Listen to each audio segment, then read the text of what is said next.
Molt bé, doncs bon dia a tots. Tinc el plaer de presentar-los tot seguit a la professora Rosabel Rajuila, trobo que coneguda de molts de vosaltres, doctora en Pedagogia amb Premi Extraordinari, catedràtica de Tecnologia Educativa de la Universitat d'Alacant. Ella ha estat degana de la Facultat d'Educació de la Universitat d'Alacant entre el 2005 i 2009 i és actualment directora de l'Institut de Ciències de l'Educació d'aquesta mateixa universitat. Jo trobo que no és menys significatiu precisament el seu paper com a editora de la revista científica electrònica Journal of New Approaches in Education and Research, NAER, més coneguda per molts de nosaltres. Dirigeix, a més, el grup d'investigació en docència universitària, educació i TIC, educació inclusiva de la UA.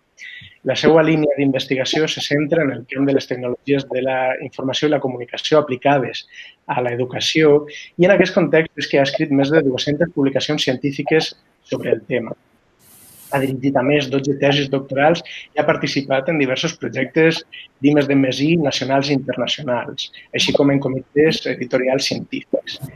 Bé, sense més, li deixo la paraula i trobo que s'ajustarà perfectament a les vostres expectatives en la seva intervenció. Com veureu, entre altres coses, és molt bona comunicadora. Moltes gràcies, Jordi. Per a mi, bon dia a tots i a totes. Per a mi és un plaer estar així present, encara que siga virtualment. Dic un plaer per partida doble, diria més bé. Per una banda, bé que m'haig presentat Jordi Antolí, el professor doctor Jordi Antolí, de la Universitat d'Alacant, al qual li tinc molt d'apreci, no sols personalment, sinó també acadèmicament. És una persona brillant en la seva carrera universitària i és un honor que m'haig presentat. I és també un honor estar així en aquest cicle organitzat des de la seu universitària de la Nucia, precisament per ser un centre dels més dinàmics en quant al que és l'extensió universitària, el portar la universitat a tots els contextos fora del campus nostre. Tenim un campus meravellós, però també les seus universitàries, en concret la seu de la Nucia, fan una funció realment i veritablement simbòlica i també important en el que és l'extensió del coneixement, la transferència, en definitiva, del coneixement de la universitat cap a la societat, a més, de manera directa. Ara estem en un context una mica diferent del que es fa normalment. Normalment anem presencialment a la seu de la Nucia, intervenim allí, podem veure la gent d'allí, passejar pels carrers de la Nucia, un poble meravellós, al qual, sincerament, també li tinc un apreci molt gran, perquè vaig treballar molts anys a la Nucia, de la qual cosa estic molt orgullosa perquè, a més, els nuciers, que diuen ells, són persones encantadores. Van ser uns anys per a mi en molt bon record. Així que sempre tornar a la Nucia per a mi és un motiu de festa i, en aquest cas, també de gaudi acadèmic. Més que tot també perquè aquest cicle, coneixement en temps de pandèmia, una situació, com deia, un context diferent, un context provocat per unes causes que ningú volia, és cert, però hem sabut, crec jo, adaptar-nos de manera vertiginosa i en això també ho veurem en la temàtica que vaig a parlar. Hem sabut adaptar-nos en una carrera cap a un nou context, en definitiva. No sabem com serà d'ací un any o dos, no sabem com anirà això, però siga com siga, sí que jo crec que ens hem adaptat, evolucionem com hem evolucionat durant tants anys. És al·lusiu i molt simbòlic també la imatge que han triat, que la tenen així en pantalla, respecte al cartell de coneixement en temps de pandèmia. Jo crec que la cultura, en definitiva, europea, la nostra cultura, s'assenta en grans cultures, en aquest cas la cultura clàssica, en els fonaments del coneixement són eixos fonaments. I d'aleshores, així, els contextos han canviat molt i han anat evolucionant. I jo crec que sí que considere que estem en un punt important d'evolució respecte cap a on anem. Però, clar, sempre quan diem cap a on anem hem de reflexionar què és el que tenim, què és el que volem canviar més que tot perquè volem millorar i en aquest sentit treballar cap a aquest objectiu. A més, ha de ser un objectiu comú.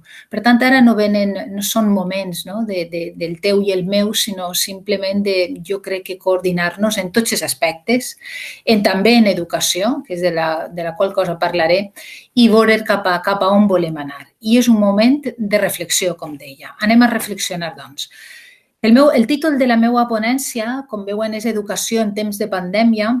Està pensant sobre com podria enfocar-ho i jo crec que el millor és, d'alguna manera, agarrar paraules clau i sobre aquestes paraules, com deia abans, reflexionar, veure on estem i cap a on volem anar, veure com ha canviat aquests grans aspectes, aquests grans blocs en els quals s'assenta l'educació, com l'entenem nosaltres, i veure, en definitiva, com millorar i com progressar en educació. Un primer tema, gran tema, és el context mateix. Per què he posat la paraula context? Perquè, clar, sí que considero en educació que hem de distingir dos aspectes.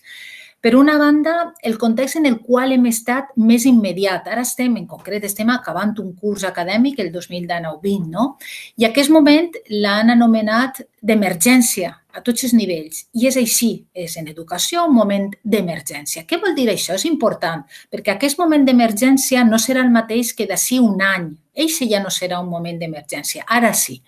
Per què dic que és important el context? Perquè ara mateix, en aquest moment d'emergència, sí que les coses, s'hagin fet com s'hagin fet, han anat bé. M'explique. No podem exigir en un moment d'emergència el resoldre qüestions que han de ser bàsiques d'organització, de rols de professors, de rols d'alumnes, de metodologies, de tipus d'avaluació, etc. En un moment d'emergència tot això no ho podem dissenyar i que estiga ben dissenyat i que estiga ben pensat. El que hem de fer en un moment d'emergència, que és en el qual estem, és, sincerament ho dic, eixir de la millor manera possible, per a que no siga una catàstrofe encara més gran. I, com deia, jo crec que en aquest moment d'emergència hem sorgit bé. És cert que en tots els nivells educatius n'hi haurà professors, alumnat, equips directius que ho hauran fet millor o pitjor. Si tots han estat treballant al màxim per a que isca bé, ho han fet bé. És cert que si algú aquest moment d'emergència l'ha volgut aprofitar per a altres coses, és a dir, per a no fer res, en definitiva, ho haurà fet mal, però això, conforme diem, a cadascun la seva consciència. Per tant, si en aquest moment d'emergència s'ha treballat, s'ha volgut treballar, s'ha mostrat interès i ahí està, per posar exemples, com deia, en aquest moment d'emergència, soc directora de l'ICE i des de la direcció de l'ICE s'ha organitzat una iniciativa que va sorgir del Vicerrectorat de Responsabilitat Social de la Universitat d'Alacant i del Vicerrectorat de Qualitat i Innovació Educativa. Va sorgir una iniciativa de voluntariat, voluntariat per part del professorat de la Universitat d'Alacant cap als seus companys, col·legues, en definitiva, de poder mostrar-los o ensenyar-los com utilitzar determinades eines tecnològiques per a que pogueren gastar-les en un context d'emergència, és a dir, l'ensenyament presencial ha passat d'un dia a l'altre en un ensenyament no presencial, com és d'emergència hem de veure què hi ha i de manera ràpida. La veritat és que aquesta iniciativa ha sigut tot un èxit, primer per part de professorat voluntari de la Universitat d'Alacant que volia col·laborar en formar als seus companys i per l'altra banda del professorat de la Universitat d'Alacant conscienciat que era un moment d'emergència que necessitava determinades eines que més avant ja aprofundirà, si vol seguir utilitzant-les, com vol organitzar la seva assignatura, si vol canviar alguna cosa, però ara era moment d'acabar aquest curs i de la millor manera possible. Aleshores, com deia, ha sigut un èxit. Més de 300 persones han passat per aquests webinars que en definitiva es van organitzar. De fet, també inclús es van gravar, les gravacions estan ahí per a que cadascú pugui en tot moment tornar-ho a veure i la veritat és que ha sigut un èxit. No? Tot això, junt en definitiva, en global, en la Universitat d'Alacant, el pla de continuïtat docent per a continuar, per a acabar aquest curs de docència presencial, que tots és el que esperàvem acabar, no? Però que de la nit al matí s'ha vist interromput per una qüestió, com fer l'adaptació i, en definitiva, com deia, sorgir de la millor manera possible. Però això és un context, el d'emergència. Quan ja el passem, que serà, jo ho marque a final de curs, quan s'acaba el curs, ahí sí que ja hem de veure què fer. I ja no valdrà dir que estarem en emergència perquè tenim temps de reflexionar. Ara hem d'estar pensant ja com comencem el curs. Ja estan avançant-nos que aquest context no va ser el presencial que coneixem fins ara. No sabem el que durarà o el que no, però ara ja no podem dir que aquest context serà d'emergència. Aquest context està establert, és a dir, tu ja saps com serà. Per tant, el que has de veure és com pots adaptar i com pots, jo diria, no innovar, sinó, en definitiva, estructurar la teua docència, que abans era presencial en X alumnes, a una altra docència en la qual no estaran en aquestes condicions. Per tant, el context important, ara hem de, com deia al començament, reflexionar i veure què volem fer en aquest nou context que dure més o dure menys la presencialitat entesa com la tenim entesa fins ara, sí que considere que una part important vindrà de la mà d'allò que s'anomena tecnologia digital. La tecnologia digital ja fa anys que està assentada així. Fins ara uns ens havíem pres més, l'havíem agafada com un instrument més o menys potent. Repetís i insistís, instrument. La tecnologia digital no és la solució. No pensem que la solució a aquest context nou serà la tecnologia digital. Per a res. La tecnologia digital, conforme ho veurem més avant, ha d'anar de la mà, que és la part important, del docent i de quina metodologia vol utilitzar i de com vol configurar el procés d'ensenyament-aprenentatge del seu alumnat. Per tant, com deia, és un instrument. Doncs bé, la tecnologia digital va ser un instrument, era un instrument, però ara encara més motiu, un instrument important per a estructurar tot el que és la docència. I ahí està, al nostre abast. El que haurem de veure és primer pensar quin ensenyament volem, quin model volem i a partir d'ahí veure quina tecnologia hem d'utilitzar. Per tant, aquest context cal tenir-lo en compte. Quina seria l'altra paraula clau que d'alguna manera ens ha de fer reflexionar? El tema de la comunicació. Per què dic el tema de la comunicació? La comunicació la teníem entesa en la classe presencial del professor, del docent cap a l'alumnat, en un context, en una aula física. Després n'hi havia un altre tipus de comunicació, també podia ser presencial, les tutories, etc. I també una comunicació a través de la tecnologia digital. Ara, tota la comunicació és a través de la tecnologia digital. Per tant, han canviat els contextos propis de la comunicació. I com hem d'entendre aquesta comunicació? N'hi ha dos grans tipus de comunicació que s'anomena síncrona i asíncrona. La comunicació a l'aula física seria síncrona, és a dir, en el mateix moment està el docent i l'alumnat parlant i estan debatint i estan opinant, etc. Molt bé, la comunicació síncrona es pot fer a través de la tecnologia digital. Tots segur que hem sentit parlar aquests dies d'eines com Zoom, com Google Meet. Per exemple, ara estem fent la gravació amb Google Meet. És a dir, eines que permeten tindre el docent en una part i tindre l'alumnat a l'altra part. Però anem en compte en això. M'explique.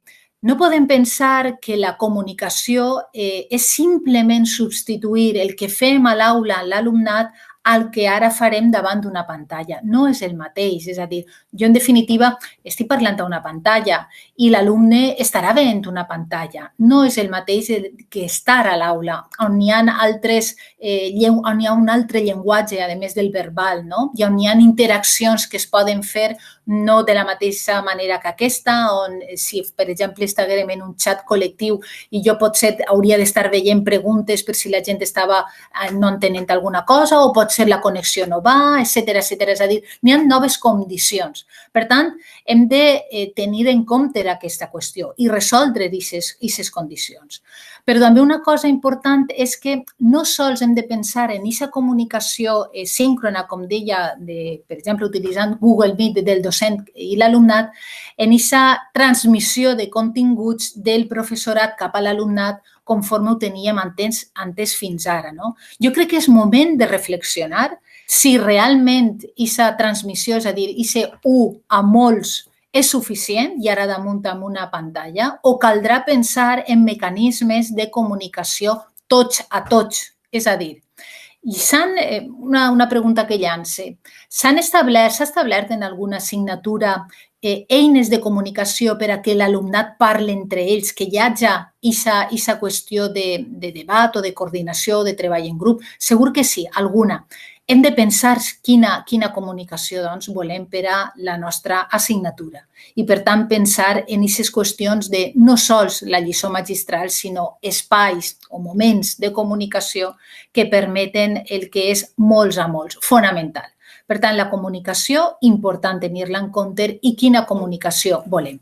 I després està la comunicació asíncrona, és a dir, aquesta qüestió que jo puc gravar vídeos, els alumnes ho veuen, ahí tenen el material. Tampoc pensem que per gravar un bon vídeo, mira, quina lliçó m'ha eixit molt bé, l'última actualització d'un tema importantíssim, això, per suposat. Però ens hem d'assegurar que aquest bon vídeo que puguem fer o aquest bon material que hem elaborat, l'alumnat no sols l'ha de veure o l'ha de llegir, sinó que també ha de treballar amb ell. Per tant, hem de pensar que aquesta comunicació asíncrona ha de vindre sempre, i així ho considere, de la mà d'una tasca que ha de fer l'alumnat i que després, en moments síncrons, es podrà veure. M'explique.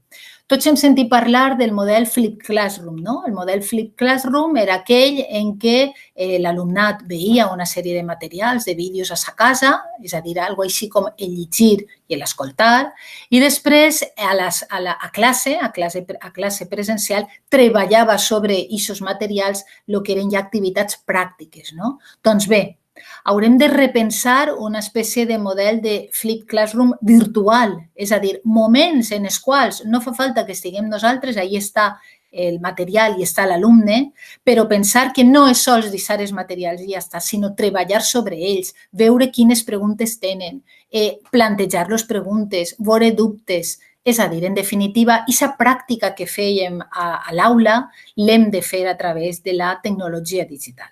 Per tant, fixeu-vos com n'hi ha diferents formes de comunicació, d'espais, m'agrada la paraula espais, en aquest cas espais virtuals, en definitiva són moments, però espais en el sentit de poder dissenyar i poder configurar aquesta comunicació que volem cap a l'alumnat. Síncrona, asíncrona i totes les tasques que han d'anar darrere d'aquestes modalitats. Per tant, la comunicació important.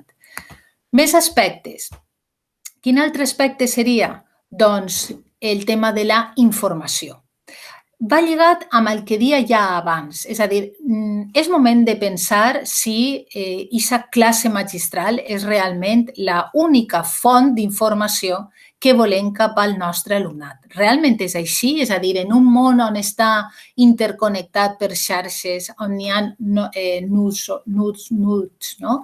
És a dir, aspectes en els quals es pot vincular una persona i amb un altre, però a mode de xarxa, no? És a dir, en aquests nusos que n'hi ha de xarxes, la informació no ve d'un cap a tots, i, per tant, és moment també de reflexionar en quins moments hem d'utilitzar realment una lliçó magistral o si l'hem de suplir, l'hem de canviar, intercanviar o deixar d'utilitzar per a utilitzar altres eines d'informació.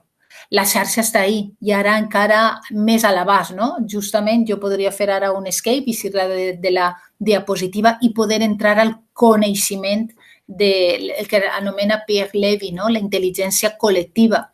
És a dir, la intel·ligència col·lectiva és un model, un concepte, sincerament m'agrada molt en el sentit que és realment, pensem, la intel·ligència que hi ha és a dir, el coneixement que tenim en el nostre segle XXI, com està a l'abast, sempre que tinguem, per suposat, possibilitats d'accés a la informació a través de la tecnologia digital, com està a l'abast de tots nosaltres.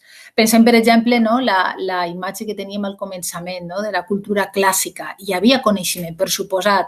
Moltes vegades es parla que aquesta societat és del coneixement. No ho crec així perquè coneixement ja n'hi havia a Grècia. Aleshores, pensem que estem en una societat, sí que s'anomena de la informació. La informació està al nostre abast. La informació no és l'única font, jo crec que és la mínima respecte al coneixement, respecte al coneixement, com dic, el que és el docent, per tant, pensem a veure. I sobre això després reprendré una altra qüestió de la informació.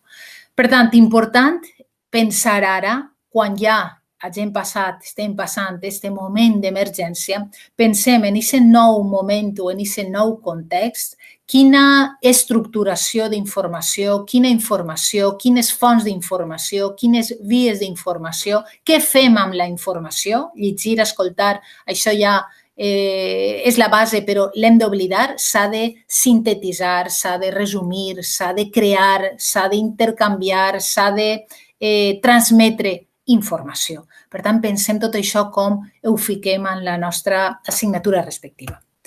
Una altra paraula clau, per suposat, model d'ensenyament-aprenentatge. En definitiva, fins ara tot el que he anat apuntant defineix un model d'ensenyament-aprenentatge. I he posat ensenyament-aprenentatge perquè ahir és el que diem, una moneda amb les dues cares. Per una banda el docent, per l'altra banda l'alumnat i com aprèn l'alumnat. A veure, avui en dia parlar d'aprenentatge, jo ahir sí que me'n vaig als clàssics del segle XX. Tots heu sentit parlar d'aprenentatge significatiu. Jo crec que ara encara amb més força ha d'estar sustentat l'aprenentatge en un aprenentatge significatiu. Dic, per exemple, recentment vaig intervindre presentant a la professora Aranzubala de la Universitat de Complutense de Madrid, la qual parlava de l'aprenentatge servei. Jo crec que l'aprenentatge servei, per dir un exemple de model, és interessant i important en el sentit que dota de significació a el que és l'aprenentatge, és a dir, el vincular el que fem a l'aula amb la societat, el trobar-li significat del que fem a l'aula, siga la rama científica que siga. El trobar-li significat, com deia, perquè estàs vinculant-la a un problema específic de la societat i tu pots respondre a aquest problema amb el coneixement que el comporta un aprenentatge determinat, com dic, de qualsevol rama, jo crec que és fonamental i important. N'hi ha altres models, quasi podríem agafar una mica. Això també és una reflexió que hem de fer, que agafem de cadascun. Per exemple, es parla del connectivisme, és a dir, estem, com deia abans, en la societat xarxa, el coneixement està al nostre abast i, per tant, aquesta connectivitat que em permet precisament aquesta comunicació de la qual parlava abans, de tots amb tots, també conforma tot un model d'aprenentatge. És a dir, jo aprenc amb els altres, jo aprenc treballant, col·laborant amb els altres. No estic sol davant de la informació. Necessito connectar amb altres persones, comunicar-me amb altres persones, treballar la informació amb altres persones i així és com aprenem. Ho veig fonamental. I dins d'aquest model d'ensenyament-aprenentatge, si volguérem dir, bé, i en concret, quin n'hi ha? N'hi ha un model molt interessant, el model TEPAC. El model TEPAC de cara al docent és el que defineix totes les competències que ha de tindre el docent, per una banda, curriculars, ha de dominar la matèria, per suposar que sí, ha d'estar actualitzat respecte a la matèria, per suposar que sí. És important la matèria en una assignatura, per suposar que sí, però no és el gran i únic centre d'interès respecte a aquesta matèria i treballar-la de manera bàsicament memorística. No, això no és. Per què no? Perquè quan els nostres alumnes, en definitiva, estem formant a futurs professionals, isquen i vagin a treballar a qualsevol context, sincerament, tot allò memorístic sí, és important, però també caldrà altres qüestions com, per exemple, treballar en grup, saber treballar en grup. Les grans empreses això és el que demanen, no? O aquesta característica de saber emprendre o aquesta característica de saber liderar o aquesta característica de saber gestionar no sols el treball, sinó també les emocions, no? Vull dir, en definitiva, tot aquest gran model de competències no es refereixen sols a les competències enfocades al que és el contingut, sinó també el que s'anomena soft skills, és a dir, competències blanetes, seria la traducció literal. Què vol dir això de competències blanetes, soft skills? Tota aquesta qüestió de col·laboració, de treball en equip, d'emprendiment, de lideratge, etc. Tot això conformen les competències que estan demanant les grans empreses per als nostres futurs egressats. Per tant, hem de pensar en aquest model i quin tipus de competència. I reprenc el model TEPAC, parlava de les competències curriculars, com dia, per suposat, el docent ha de dominar la matèria, però també quines altres competències ha de tindre el docent. En aquest model TEPAC estan les competències pedagògiques. Jo soc docent universitari, és cert que el que és la pedagogia, veritat, s'estudia en les facultats d'educació, però no s'estudia en altres carreres universitàries de manera directa. Pot ser si una eixida important d'uns determinats estudis universitaris és la docència, caldria que estiguera. Però bé, això és un altre debat. Però, com deia, ha de tindre unes competències pedagògiques, no sols saber, sinó saber ensenyar i saber el mostrar a l'alumnat de la millor forma possible com és aquest coneixement i què és aquest coneixement. I per el tercer gran bloc, quasi com a trípode, serien les competències referides a la tecnologia. Però fixeu-vos que, malgrat ser un model que està en el context de les TIC i educació, no es centra únicament com a important la tecnologia. No, està al mateix nivell que les altres, que la curricular i que la pedagògica. També una competència tecnològica, per suposat. S'ha de saber utilitzar, i no sols es refereix de la manera tècnica, sinó com integrar la tecnologia digital en el que és la docència. I això són les competències també tecnològiques unides, veritat, amb les pedagògiques, perquè en realitat aquest model el que fa són els tres grans cercles que entre ells interaccionen i entre ells aquests punts d'intersecció són determinades competències que, clar, que agafen de les dues o tres parts. Molt bé, per tant, com deia, fixeu-vos, gran paraula clau, el model d'ensenyament, aprenentatge que volem amb els nostres alumnes. I és moment de reflexionar amb aquest model. Està clar que hem d'abandonar, jo crec que la societat ho demana, com deia abans, els futurs egressats i, en definitiva, també formem el futur ciutadà. Ja no és el professor la gran font de transmissió i tots els altres estem absorbent aquesta informació. És molt més. Per tant, hem de respondre a aquest nou context generat. Respecte a l'organització, clar, una vegada estic parlant ja de part pràctica, quan tenim clar aquest model ens hem d'organitzar. Fixeu-vos, per posar un exemple, es parlava ara del nou curs, ens haurem de plantejar de com fer la docència, etc. Vaig a posar sols un exemple i es veurà en seguida. Si fins ara en una determinada assignatura n'hi havia 5 grups perquè tots en fi, tenim les hores que tenim i no podem donar a tots els grups, però tots els grups tenen, a més, ha de ser així, de manera coordinada, els mateixos continguts. I a tots els curs, cada professor, n'hi havia un dia que sí, que ella explicava de manera teòrica, aquesta part de teoria, explicava una determinada qüestió perquè considera que és com millor s'ha d'explicar i un ho explica, un professor ho explica a una classe, a un grup, un altre professor a un altre grup, un altre és a dir, així, 6. Quin sentit té que ara que tenim la tecnologia digital, que un professor pot fer un webinar, una videoconferència utilitzant Google Meet, que igual pot tindre 50 assistents que 250, deia, quina utilitat té que aquesta mateixa conferència, ponència, en definitiva, lliçó magistral, es faça 6 vegades. No tindria més sentit que un docent s'encarregara de fer de preparar-se aquest gran tema, i un altre, que es prepara un altre per a també treballar-ho amb tots els alumnes, i un altre a tots, etcètera. És a dir, organitzar el que és aquesta part de ponència, perquè sí, perquè considerem que ha de ser així. Però, atenció, no pensem que si un professor es prepara una classe, que diem, no?, en aquest model, els altres 5 no van estar fent res. No, el que s'haurà de fer és una reorganització i els altres 5 membres estaran, pot ser fent un treball, preparant una tutorització en determinats alumnes, etcètera, o preparant unes pràctiques o corregint unes pràctiques. És a dir, hem de pensar en una nova organització del que és en definitiva el dia a dia de les nostres classes.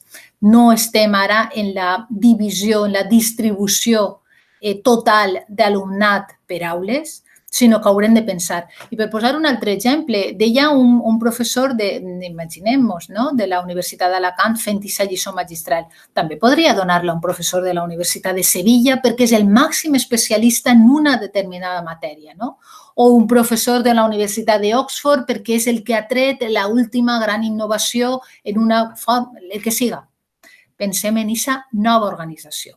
I mentre aquest temps que jo no li he dedicat perquè ho ha fet el meu alumne, ho ha tingut un altre docent, jo puc estar fent unes altres tasques. Per tant, no pensem que la tecnologia digital també ens fa fer molta feina al començament perquè ho preparem i després ja està, ahí està tot. No. Exigís feina, però no crec tampoc que exigisca més feina de la que exigís la presencial si volem treballar bé, tant de manera presencial com no amb els nostres alumnes. Per tant, organització. És moment, i jo crec que la paraula clau en l'organització és moment, com deia, de reflexionar sobre la coordinació que ha d'haver en tots els contextos d'ensenyament d'aprenentatge. Coordinació és fonamental. Jo crec que ara és moment d'aquesta qüestió. I dic coordinació a tots els nivells, no? És a dir, d'organització del que és la cronologia de les classes, l'organització respecte a la distribució de tasques que hem de fer amb els nostres alumnes, perquè no sols tenen la nostra assignatura, sinó que tenen altres assignatures. Ens hem de coordinar per a que estiga la seqüència, el que s'anomena la seqüenciació d'activitats cap a l'alumne, pensant sempre en ell, no? En aquest sentit de fer una distribució lògica i que siga coherent, no? Per tant, aquesta paraula clau important. I ara venen les dues grans peces en el que és, en definitiva, la comunitat educativa. L'alumnat. Per què he posat l'alumnat? Perquè l'alumnat té també una responsabilitat molt gran, el rol de l'alumnat. I quina ha de ser aquesta responsabilitat de l'alumnat? Jo crec que hi ha una paraula fonamental que és el compromís, és a dir, l'alumnat ha de tindre aquest compromís per aprendre. Està clar que el tema de l'aprovar preocupa a tots, ho entenc, ha de ser així, però pensem que l'objectiu últim ha de ser aprendre, no? I crec que l'alumnat, aquest rol de compromís ha d'estar unit, per suposat, a aquest rol d'interès cap a el que està estudiant, que per això ho ha triat de manera lliure, no és ja la docència universitària, no és una docència obligatòria, per tant, ha triat, ha decidit, està definint el seu futur. Per tant, és moment d'aprendre el que més avant serà. Per tant, aquest rol de compromís, aquest rol d'interès, aquest rol, en definitiva, d'esforç, no ell, també el docent, després ho diré. Per tant, ha de ser així. I jo crec que de vegades hem de també reflexionar, no? L'alumnat no ha de ser algú que ara ja ni el veig, perquè estarà a l'altre costat de la pantalla, algo impersonal. La part personal s'ha de treballar molt en el sentit, quan dic personal, d'estar en contacte respecte a les necessitats que pot tindre, respecte a el que pot opinar i el que podem consensuar amb ell. Hi ha un concepte en educació que s'anomena el contracte d'aprenentatge. Jo crec que al començament de l'assignatura és bo establir aquest contracte d'aprenentatge. Un que espera i un que pot oferir i a partir d'ahir treballar. Si és que l'alumnat l'única cosa que vol és aprovar i poc més, doncs és viable, es pot fer, però si un alumnat és que vol estar compromès per aprendre i a partir d'ahir, per suposat, totes les possibles avaluacions que pot haver, jo crec que és moment de fer aquest contracte, encara que siga verbal, en el professorat, sabem les regles de joc i, per tant, treballem en una línia o en l'altra. Jo crec que és perfectament també viable i estructurar-ho així. Per tant, l'alumnat ha de prendre d'això i ho hem de fer veure a l'alumnat, és a dir, ha de tindre compromís, interès, perquè si no, des de luego, a més, pensem també que l'ensenyament no presencial i aquesta qüestió de simplement qüestions d'horaris o de desplaçament, etcètera, no? De situar-nos en una aula física i tot el que suposa ja ens transforma tot, no? Ara ho hem de transformar a través d'estar a casa, nosaltres també en la nostra, i per tant hem de crear, jo crec que és important, aquest ambient d'aprenentatge vehiculat per el que és la tecnologia digital. Ho hem de vehicular. I ho hem de vehicular agafant aquest compromís entre tots, aquest contracte d'aprenentatge i treballar en aquesta línia. I l'últim gran punt o paraula clau, no? El professorat. El professorat té la màxima responsabilitat, és així. És el docent, és el que porta, no? El que és l'educació en el sentit que l'entenem, no? L'educació formal, perquè això seria una altra, no? Com l'alumnat aprèn, no sols, diria jo, en l'educació formal, sinó el que s'anomena la no formal o informal, i moltes vegades inclús aprèn molt més en aquestes altres, però això també és un altre debat, Però siga com siga, el professorat és un punt clau en tot aquest compendi de pilars, no? que porten l'educació. I quin ha de ser el seu rol del professorat? Com deia al començament, no pot ser ja un rol de transmissor d'informació, no. Ha de ser un rol de guia, d'orientador, de facilitador. I el professorat està implicat. Per posar un exemple, nosaltres tenim ara, el dia 4 de juny, del 4 a l'11 de juny, Xarxes Innovastic. Xarxes Innovastic 2020, aquest any no es pot fer presencial, però qui no ho coneix són unes jornades, és un workshop, en definitiva, diria jo, hi ha un macrocongrés. Enguany tenim 1.243 persones inscrites, és a dir, 1.243 docents. Xarxes Innovastic, el seu objectiu és la docència universitària, per tant, que no ens diguen que el professorat no està interessat en el que fa com a docent. Clar que està. De fet, en aquestes xarxes Innovastic, en definitiva, es presenten xarxes, es presenten projectes de grups de professorat que treballen al voltant de la innovació en la docència universitària. Des de l'ICE, com deia, s'ha organitzat aquest macrocongrés, per definir-ho d'alguna manera, 228 comunicacions, més de 100 pòsters, en definitiva, on es mostren són experiències. Doncs el professorat, aquesta conscienciació que ha de tenir, la té. I, per tant, ara simplement és reflexionar sobre aquest canvi, que ha hagut un gran canvi, i, per tant, com readaptar tot el que estava fent al voltant d'aquesta innovació i al voltant d'aquesta qualitat educativa. I per la meva banda, res més, simplement per acabar, jo reprenc el que deia al començament. Estem acabant un context d'emergència, és cert, però jo crec que estem en un moment crucial per a reflexionar, ho torno a insistir, i organitzar el que volem de la docència. No pensem que això ara, perquè si no sí que no eixirà bé, és portar a la xarxa el que fem a l'aula i portar determinats continguts sense contextualització, sense seqüenciació, sense tindre significat cap a l'aprenentatge. És moment de reflexionar sobre això. I jo crec que, sincerament ho dic, si reflexionem i ens coordinem, eixirà tot molt bé. I eixirà tot molt bé perquè l'evolució, pensem l'evolució que ha tingut l'educació com en tots els àmbits, no? Hem evolucionat a millor en cada moment. Per tant, continuarem evolucionant en aquest sentit. Per tant, ho dic sincerament, espero que us hagi agradat aquesta ponència. No he posat el meu correu electrònic, el meu correu és rosabel.roig@ua.es i sincerament estic a la seva disposició en qualsevol cosa que es pugui ajudar o respondre a qualsevol plantejament, dubte, pregunta que puguen tindre i també opinió, per suposat. Moltes gràcies.